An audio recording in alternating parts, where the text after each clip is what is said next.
Baik teman-teman semua, pertanyaan berikutnya dari Mas Dedi di Nganjuk ya.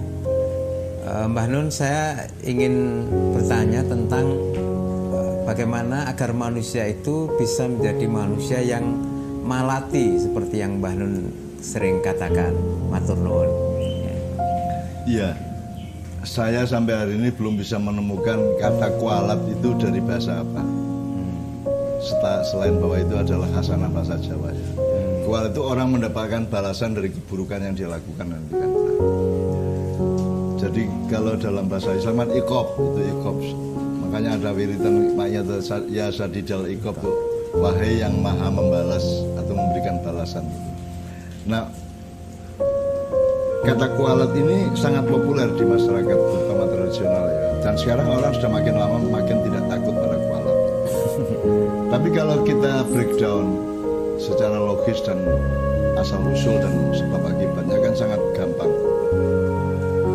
Allah kan di pertanyaan sebelumnya tadi kan sudah mengatakan wa may ya'mal mithqala dzarratin wa may ya'mal mithqala dzarratin syarran yara. Jadi setiap manusia melakukan kebaikan dia akan menemukan, aku melihat balasan Allah kebaikan juga, bahkan dijanjikan berlipat-lipat. Dan barang siapa melakukan keburukan sezarah, sedebu, sekecil apapun, dia akan menemukan atau melihat balasan Allah berupa keburukan juga. Itu kan kualat namanya. Nah sekarang manusia itu bisa malati apa tidak, itu kan logikanya ya tergantung kedekatan dia kepada Allah. Kalau dia sama Allah itu bertauhid, akhirnya nyawiji, ajar-ajar sama Allah, maka hukum Allah juga otomatis akan berlaku pada dia. Itu kan berlaku pada dia itu. Tetapi kan sekarang kita banyak membuktikan banyak orang berbuat buruk tidak kualat, ketika kita menemukan itu. Saya ingin mengatakan ya bukan tidak kualat, mungkin belum saja, dan Anda juga tidak bisa menyelidiki dia kualat apa tidak. Kalau saya sangat yakin, saya itu banyak difitnah di medsos, saya dibully di medsos, ya. Netizen banyak yang benci saya.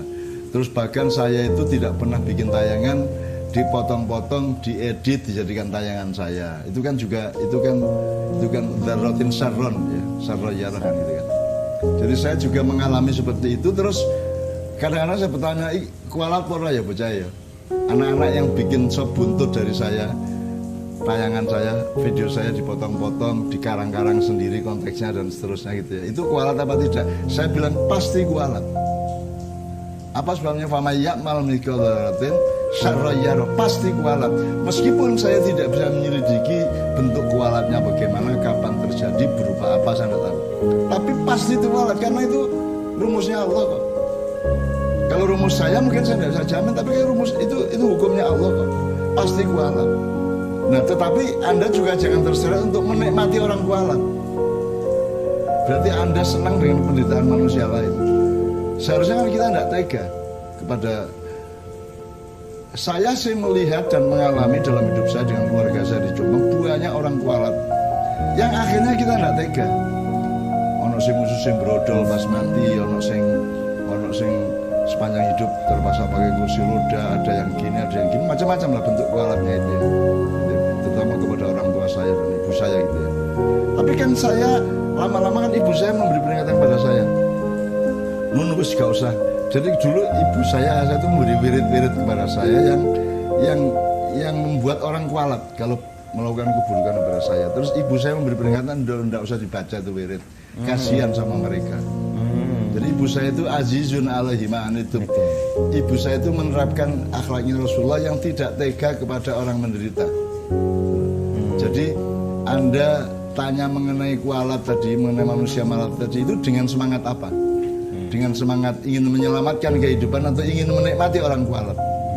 Kalau Anda ingin punya kepuasan dan modar gue ya, mampus lu ya, kapok tagak kan ya gitu ya, jongor kon nek cara jongor kon ya gitu ya.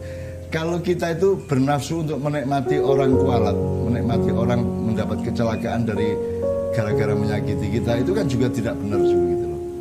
Kita tetap harus penuh kasih sayang kepada makhluk Allah semuanya.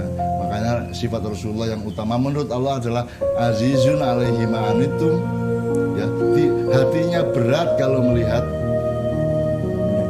penderitaan orang lain. Terus harisun alaikum bil mu'minina raufur rahim, dan kepada sesama orang yang bertuhan, yang mempercayai Allah itu dia hatinya penuh iba dan kasih sayang. Raufur rahim. Jadi kalau bisa tetap kita terapkan itu. Jadi kita kualat itu tidak dengan semangat ingin melihat dia menderita. Minimum dengan semangat bahwa Allah itu punya hukum loh. Allah itu punya sebab akibat loh, punya rumus loh. Punya keadilan loh ya. Ya sadidal iqab, ya sadidal iqab ya. Allah yang maha dahsyat ketika membalas seseorang. Itu bukan dalam rangka kita menikmati orang menderita. Itu tidak bagus juga tuh, tidak bagus juga tuh. Jadi kalau bisa kita kasihan sama mereka. Makanya saya kan selama berpuluh tahun isinya ini jane mesake uang loh. Orang memfitnah saya luar biasa 50 tahun namanya. Dan ada yang kemudian meralat dan insaf dan sumeleh lagi setelah 50 tahun gitu ya. Butuh 50 tahun loh untuk tidak memfitnah saya. Bayangkan lemahnya manusia itu. Ada yang 30 tahun, ada yang 20 tahun, ada yang langsung bisa sembuh juga ada. Tapi ada yang 50 tahun baru sumeleh, baru pasrah, baru objektif, baru adil kepada saya, ada. Dan itu saya tidak menikmati keburukan dia, tidak menikmati kesengsaraan hidup dia gitu. Enggak, saya tidak menikmati. Tapi saya menghayati bahwa Allah itu maha adil. Jadi saya juga tidak berani melakukan hal yang seperti dia lakukan kepada saya, kan gitu. Jadi sekali lagi bagaimana caranya supaya bisa menjadi manusia malati? Ya menurut saya semakin engkau dekat kepada Allah, maka hukum Allah juga akan semakin berlaku pada hidupmu, kan begitu. Masalahnya adalah berlakunya itu kapan, bentuknya apa, gitu, kadarnya seberapa kita tidak tahu. Dan itu bagian dari iman kita kepada Allah. Jangan Allah suruh beriman kepada kita, terus kita yang menentukan kualite suka juga sikile gegere moka apa gurune apa ilate kebatek apa ndase pecah apa ndak usah gitu. Itu bagian dari iman kita, dari kasih sayang iman kita kepada Allah, kasih sayang kita kepada sama manusia.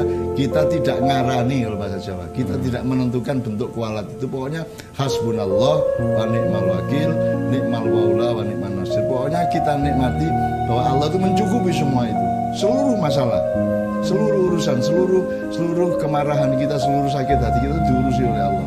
Cukup Allah yang mengurusi saya, dan Allah yang mewakili saya. Jadi saya tidak perlu tandang sendirian, tidak perlu nyerbu orang, tidak perlu bunuh orang, tidak perlu membakar rumah orang, tidak perlu ngebom, tidak perlu macam-macam. Karena hasbunallah. Karena yang mewakili saya Allah. Allah itu wakil saya, bayangkan hebatnya saya. Hebatnya kita semua. Allah itu menyebut dirinya itu wakil kita semua, wakil dari urusan kita semua. Terus kemudian Allah menolong.